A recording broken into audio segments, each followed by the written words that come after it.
예, 바울과 실라가 이제 안디옥계가 있는 수리아, 지금의 시리아 지역을 거쳐서 1차 선교 여행지였던 길리기아 지역의 더베와 루스드라에 도착을 합니다. 거기에 1차 선교 여행 때 그리스도인 된 디모데가 살고 있었어요. 아버지는 헬라인이고 어머니는 유대인이었어요. 혼혈이죠, 혼혈. 어머니는 같은 또 그리스도인이었고 아버지는 돌아가셔서 계시지 않는 청년이었어요.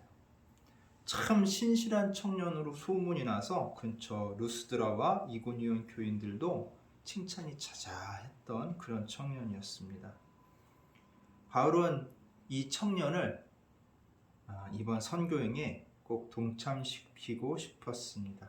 그래가지고 어떻게 했냐? 이 디모데를 동참시키고 싶었는데 디모데는 뭐예요? 혼혈이에요. 혼혈. 유대인도 아니고 어떻게 보면 이방인도 아닌 거예요. 그래서 유대 전통에 또 할례는 또 받지 않았어요. 아버지가 또 그리스 사람이다 보니까 할례를 받지 않아서 유대인들이 꺼려하는 거예요. 야, 이제 반쪽짜리인데 이제 할례도 안 받았어.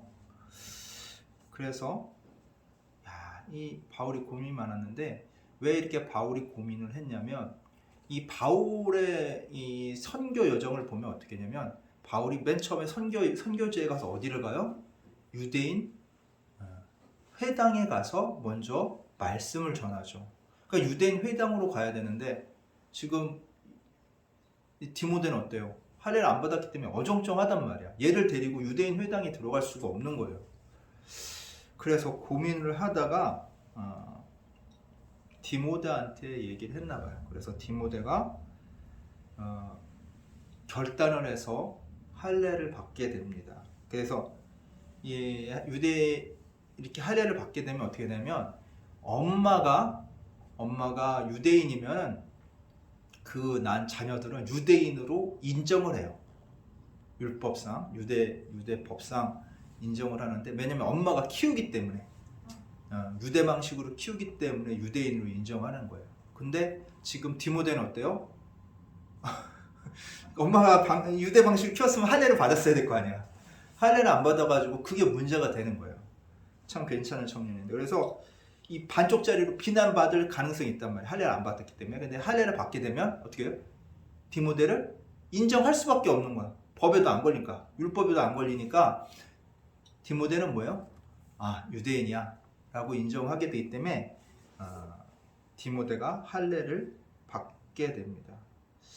근데 어떻게 보면은 바울이 유대인들의 눈치를 봐서 이렇게 디모데한테 할례를 받게 한 게 아닌가 이렇게 생각할 수도 있어요. 근데 고린도전서 9장 19절 274페이지에 있습니다. 고린도전서 9장 19절 말씀을 제가 읽어드릴게요.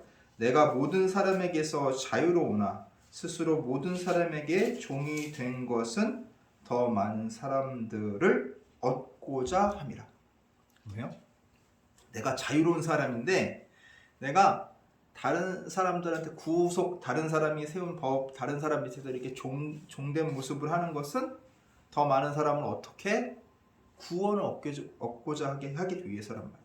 그렇다면 유대인들한테 어떤 입장을 취했느냐? 20절에 나옵니다. 9장 20절. 고린도전서 9장 20절 274페이지 있습니다. 유대인들에게 내가 유대인과 같이 된 것은 유대인들을 얻고자 하며 율법 아래에 있는 자들에게는 내가 율법 아래에 있지 아니하나 율법 아래에 있는 자 같이 된 것은 율법 아래에 있는 자들을 얻고자 하며. 뭐예요? 이게 디모데가 굳이 할례를 받을 필요는 없지만 복음을 전하기 위해서는 어떤 게 더 유익하다? 할례를 받는 게 더 유익하기 때문에 디모데한테 그것을 권했던 거고 디모데도 그것을 이해했기 때문에 할례를 받은 거예요.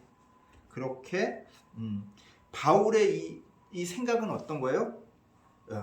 유대인이나 이방인 모두 그리스도 안에서 구원받기를 위해서 애쓴 모습이에요.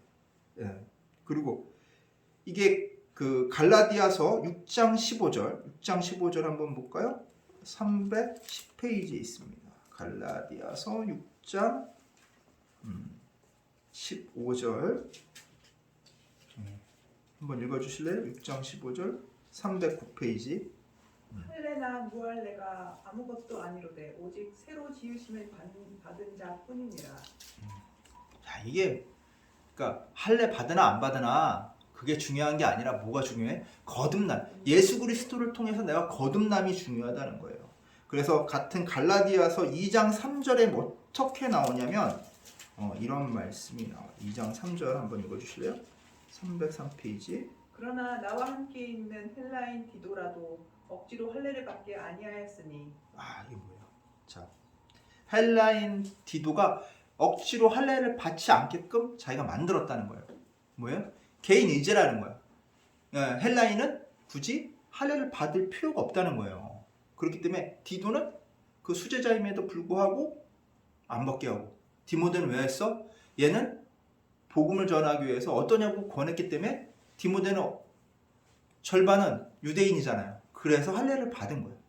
그래서 복음을 전하러 떠납니다. 그래서 어디로 떠나냐면 더베, 루스드라, 이고니온 성도들에게 이제 그 가기 전에 뭐 해야 돼요? 이제 정리를 해줘야지. 율법주의, 지금 막 할례 받고 안 받고 하는 건 뭐야? 중요하지 않다 이거야. 근데 할례를 받아야지만 구원받는다는 그 할례파 유대인들은 잘못된 거다. 그들이 잘못된 복음을 전한 거라고 이야기를 하고, 동일한 성령의 역사를 얻은 이방인들도 한 형제로 받아들여야 된다고 약간 그 생각이 고루한 유대인들도 있을 거 아니에요. 그들을 설득을 한 거예요. 그래서 그것들이 자기의 생각만 뿐만 아니라 예루살렘에서 회의를 했잖아. 교회에서 그 회의한 내용들을 알려주고 거기서 4가지 금지한 사항들이 있잖아요. 4가지. 뭐예요? 첫째가 우상제물 금지하고, 두 번째가 피 먹는 거 금지하고, 세 번째가 뭐예요? 옥에 목 매달아 죽인 그런 짐승의 고기는 먹지 않는 거. 그럼 왜? 피가 남아 있으니까. 그리고 또 뭐예요? 음행을 금지한 거. 이렇게 4가지 금지한 사항을 알려주니까 이제 어때요? 사람들이 이거 쉽게 뭐 할례 받는 것보다 쉽게 지킬 수 있잖아. 이 정도면 됐다 라고 생각을 한 거예요. 여기도 안디옥이랑 마찬가지로. 그래서 어떻게 돼요? 복음이 융성하게 퍼지는 거야. 그래서 16장 5절에 어떻게 나왔냐면, 이에 여러 교회가 믿음이 더 굳건해지고 수가 날마다 늘어가니라. 뭐예요? 그 양적으로 질적으로 교회가 성장하게 됐다는 거예요. 그래서 이렇게 교회가 성장하는 모습을 보고 그들이 어디로 하냐면 이제 이제 안정이 됐잖아. 지금 1차 선교 여행지에서 교회들이 안정이 되니까 자 이제 소아시아 지역에 한번 복음을 전해보자 그런 마음을 먹고 바울 일행이 소아시아 지역인 부르기아와 갈라디아 지역으로 선교 지역을 딱 삼고서 거기에 선교를 하러 떠납니다. 근데 여기 6절에 어떻게 나와요? 성령이 아시아에서 말씀을 전하지 못하게 하시거늘 그들이 부르기아와 갈라디아 땅으로 다녀가. 이게 뭐냐면 자 부르기아 갈라디아 지방에서 선교 활동을 할 수가 없어서 그냥 지나쳐 갔다는 거예요. 뭔 이유인지 모르잖아. 자, 가만히 생각해봐. 복음이 잘 전에 1차 선교행에서 효과를 많이 봤어. 그리고 1차 선교지 와서 점검을 해서 그들이 더욱더 말씀을 잘 따를 수 있게 해줘서 교회들이 더욱 질적으로 양적으로 성장을 했어요. 그 모습을 보니까 자 이제 선교여행, 새로운 선교여행지로 가서 복음을 전해야지 하고 갔는데 복음을 전할 수가 없는 거야. 어떤 이유에서인지 몰라요. 성경은 자세하게 안 나오지만 복음을 전할 수 없는 상황이 됐어요. 근데 그게 뭐 때문이라고? 성령이 말씀을 전하지 못하게 했대요. 좀 이상하지 않아요? 그냥 그렇게 지나쳐가요. 그리고 이제 어디로 가냐면 무시아에 도착하는데, 무시아는 소아시아 북부하고 그리스 지역으로 갈 수 있는 그 무시아라는 그 지역이 있어요. 그래서 거기서 어디로 가려면, 자 이제 어디를 선교 지역으로 잡았다고? 소아시아를 선교 지역으로 잡았잖아. 그러니까 소아시아 북부에 비두니아로 가보자. 자, 우리가 비두니아에 가서 말씀 한번 전해보자 했는데 누가 방해? 누가 막아요? 자, 무시아 앞에 이르러 비두니아로 가고자 애쓰되 예수의 영이 허락하지 아니하시는지라. 예수 그리스도의 영이 막아. 야, 거기서 말씀 전하지 못하게 막어. 참. 그래서 어떻게 하냐면, 자, 그 무시아를 떠나서 또 어디로 가냐면 드로아로 갔어요. 드로아가 어떤 지역이냐면 에게 연안의 항구예요. 이 마게도니아 지역하고 소아시아를 연결하는 그 항구예요. 그래서 지금 아직 소아시아 지역이 이 드로아라는 항구인데, 여기서 배를 타고 가면 마게도니아 지역으로 가는 거야. 그래서 여기까지 왔어. 이 항구까지 와가지고 이제 얼마나 지쳐. 자, 선교하려고 했는데 다 어그러져. 분명히 예수 그리스도의 뜻에 따라, 하나님의 뜻에 따라 계획을 다 잡고서 선교하려고 했는데 안 돼. 가는 지역마다 안 되는 거야. 이 안 되는가 보다 하고 거기서 하룻밤을 보내다가 밤에 바울이 환상을 보게 돼요. 그게 9절에 나옵니다. 밤에 환상이 바울에게서 보이니 마게도냐 사람 하나가 서서 그에게 청하여 이르되 마게도냐로 건너와서 우리를 도라 하거늘. 자, 뭐라고 그래요? 꿈속에서 이게 환상이니까 밤에 이거면 비몽사몽 중인 거야. 환상이 보이는데 그 누가 나타나? 마게도니아 사람. 마게도니아면 그리스 북부 쪽이 마게도니아 지역이네요. 그쪽 사람이 그 옷차림이 틀린 거야. 얼굴 생김새도 우리도 외국인 보면 알잖아. 얼굴도 틀리고 옷도 틀리고 그러면 지금은 다 옷이 같지만 얼굴 보면 또 틀리고 하잖아. 얼굴도 틀리고 옷도 틀린 사람이 있다. 그 보니까 마게도니아 전통 복장을 하고 와가지고 바울에게 딱 보니까, 왜냐면 바울은 다섯 사람이니까 이미 알아요. 마게도니아 사람이 어떤 옷을 입고 있는지, 어떤 사람들인지, 어떤 골격이, 어떤 체형에, 어떤 얼굴을 하고 있는지. 그러다 보니까 이 바울이, 마게도니아 사람이 바울한테 뭐라 그래? 마게도니아로 건너와서 우리를 좀 도와달라고 부탁을 하는 거야. 야, 이 꿈을 딱 꾸고 나니까 바울이 그 환상을 통해 깨달음을 얻게 되는 거야. 깨달음. 그것이 뭐냐면 하나님께서 마게도니아인들에게 복음을 전하도록 이 바울 일행을 부르신 거라는 거예요. 얘네들은 하나님의 계획상 어디로 했어? 마게도니아로 가서 복음을 전해야 되는데 지금 어떻게 해서 가면서 이 소아시아 지역에 복음을 전하려고 하니까 지금 1차로 누가 막아요? 성령님 맞고, 2차로 누가 막아요? 예수 그리스도가 막는 거야. 그래가지고 딱 이 섬에, 이제 이 섬이 아니라 이 항구 드로아에 딱 왔을 때 꿈을 통해서 환상을 통해서 비몽사몽 중에 알게 된 거야. 그래서 이 바울의 이 환상을 통해서 그리스 지역에 복음을 전하는 것이 전하는 것에 확신을 얻어요. 여기에 우리가 복음을 전하는 거야. 하나님의 뜻에 여기 있구나. 확신을 얻은 바울 일행은 마게도냐, 아가야, 헬라 지역을 돌면서 이 그리스에 뭘 전해요? 하나님의 복음, 예수 그리스도의 복음을 전하게 됩니다.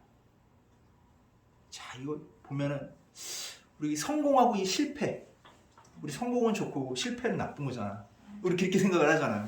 자, 근데 여기 바울 보니까 실패했네 처음에. 근데 우리가 또 하나님의 일을 하는 거잖아. 우리가 또 하나님의 일을 할 때 성공하면, 야, 우리가 하나님 뜻대로 해서 이렇게 잘 된 거야, 이렇게 얘기하고, 또 하나님의 일을 하다가 이제 실패하면, 야, 우리가 또 하나님의 뜻에 어긋난 게 아닌가, 우리가 또 이게 잘못이 있어서 그런가 하면서 이렇게 되돌아보게 되죠. 하나님 뜻에 우리가 어긋났기 때문에 이렇게 실패한 거야, 이렇게 생각하는 경우가 많아요. 근데 오늘 이 바울 이야기를 보면 하나님의 일을 하기 위해서 계획을 세우고 그 계획대로 노력했지만 성경에서는 밝히지 않은 그 여러 가지 문제들로 인해 그 계획이 어때요? 안 이루어져요. 어그러져요. 이것은 6절에서 나온 것처럼 그거예요. 뭐예요? 성령이 아시아에서 말씀을 전하지 못하게 했다는 거예요.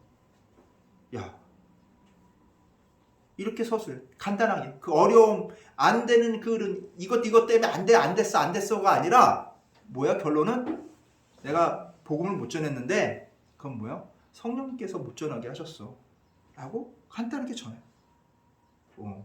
그리고 소아시아의 또 다른 지역인 비두니아로 가려고 했을 때 누가 허락하지 않았어요? 예수의 영이 허락하지 않았대. 그 비두니아에 가는 것도 녹록하지 못 가게 됐다는 거야. 어떻게 못 가게 돼? 다시 말해서 이게 뭐냐면 계획이 상황과 완전히 어그러져가지고 비두니아로 가고 싶지만 도저히 갈 수 없는 그런 상황이 되었다는 거예요. 야, 세운 모든 계획이 다 어그러지고 도저히 어떻게 해야 할 바를 모르고 있을 때 마음마저도 어두운 밤에 하나님께서 바울에게 환상을 보여주십니다. 언제요? 밤에. 그냥 마음마저도 막 어두울 때. 그래서 9절 첫 번째 뭐라고 나와요? 밤의 환상이. 밤의 환상. 그냥 어두운 거야. 그냥 지쳐서 탁 있는데 밤이니까 몸은 지치고 마음도 지쳤는데 신경은 이런 실패로 인한 곤두섬에 잠은 제대로 오지 않고 몸은 피곤하고 아픈데 만석형제처럼 피곤하고 아픈데 잠이 안 오는 거야. 이 고통 때문에. 그러는 중에 뭘 봐? 환상을 보거든. 환상을. 하나님께서 보여주신 환상을 보이는데 그 환상이 뭐야? 마게도니 사람이 뭐라고 그래? 와서 우리 좀 도와달라는 거죠. 이거구나. 응? 그 환상을 통해 바울은 어때요? 얼마나 고민했을 거야. 야, 이제 복음의 길이 막혔구나. 내가 복음 전하는 게 이렇게 계속 일이 어그러져? 얼마나 오만 가지 생각을 들었을 거야. 하나님께서 내가 복음 전하는 거 원치 않으시나? 근데 그 환상을 통해 왜? 내가 복음 전해야 할 곳은 이곳이 아니라 내 뜻, 내 계획이 이한 이곳이 아니라 어디다?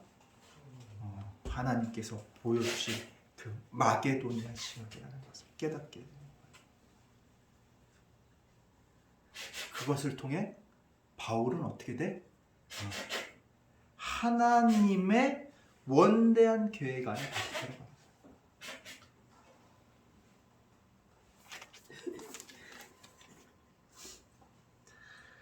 사랑하는 우리 주차장교회 성도 여러분, 우리가 하나님이 기뻐하실 만한 일을 계획하고 추진하는 가운데 외적 난관이 있어요. 어려움이 있을 수 있다는 거예요. 그리고 내적으로 방해 요소가 있을 수 있어. 뭐 준비가 덜 됐다든지 뭘 하고자 하는데 자꾸 일이 어긋나 버린다든지 이게 돼야지 다음 거를 하는데 잘 안 되고 자꾸 어긋나고 진짜 하나님의 일을 하려고 그렇게 열심히 기도하고 준비했던 계획들이 내가 생각하기엔 어그러지지 말아야 될 일들이 다 어그러져 버리는 거예요. 그래서 도저히 그 계획을 유지하거나 실현할 수 없을 때가 있단 말이에요. 그러면 우리는 어떤 생각을 하게 돼? 야, 내가 이거 기도 잘못한 거 아닌가? 내 아집인가? 내 고집인가? 이것이 진짜 하나님이 기뻐하실 만한 일이 아니었나? 하나님의 뜻을 우리가 오해했나? 하는 그런 자아 성찰을 하게 된단 말이에요. 자꾸 자기의 내면을 보게 된단 말이에요. 그러면 자기 내면 안에서 그 해답을 찾으려고 해요. 도대체 뭐지? 그럼에도 하나님의 그렇게 자아 성찰을 하는 가운데서 내가 세운 계획들이 하나님의 뜻을 이루는 계획이었고 하나님이 기뻐하실 만한 일을 계획한 것이 분명하고 최선을 다해 계획대로 하려고 노력했는데 막혔다면 이것은 하나님의 원대한 그 계획을 위해 선교사 바울의 그 계획이 이루어지지 않게 한 오늘 본문을 기억해 주시기 바랍니다. 하나님의 원대한 계획 안에 바로 당신을, 바로 여러분을, 바로 우리를 동참시키기 위한 하나님의 숨겨진 보관이 있음을 믿고 나아가서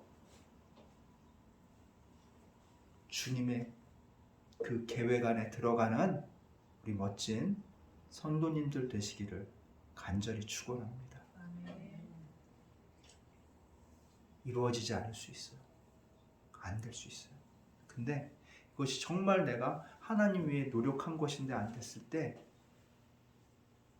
그 안됨을 통해 하나님이 원하시는 그런 원대한 계획에 내가 동참하기 원하시는 하나님의 계획, 그 보관이 있다는 거예요. 그게 언제인지는 몰라요. 근데 우리는 그렇기 때문에 절망할 필요가 없어요. 지금 내가 안 된다고 해도 힘들다고 하더라도 이것에 이제 다 끝났어. 이건 이제 도저히 안 돼. 라고 했을 때 또 뭐가 있어? 하나님의 보관이 있다는 거예요. 그 하나님을 믿고 나아가시는 우리 주찬양교회 성도님들 되시기를 간절히 축원합니다. 아멘. 기도하겠습니다. 사랑과 은혜가 가득하신 하나님 아버지 감사합니다.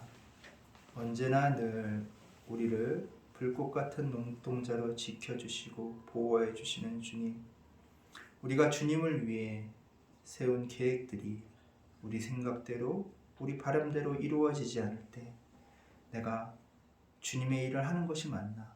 내 욕심과 아집으로 한 계획이 아닌가? 그렇게 자신을 되돌아볼 때가 있습니다. 그럼에도 불구하고 주님을 위한 일이었으며 주님을 향한 그 마음이 거짓이었고 주님을 향한 그 계획들이 내가 착실히 이행하는 가운데 어그러졌다면 그 뒤에 주님께서 만들어 놓으실 그 큰 계획 안에 내가 들어가기 원한다는 그런 사인임을 인지하고 다시금 주님께로 나아가는 저희들 될 수 있도록 주여 이끌어 주시옵소서. 감사드리며 예수님의 이름으로 기도드리옵나이다. 아멘. 아멘.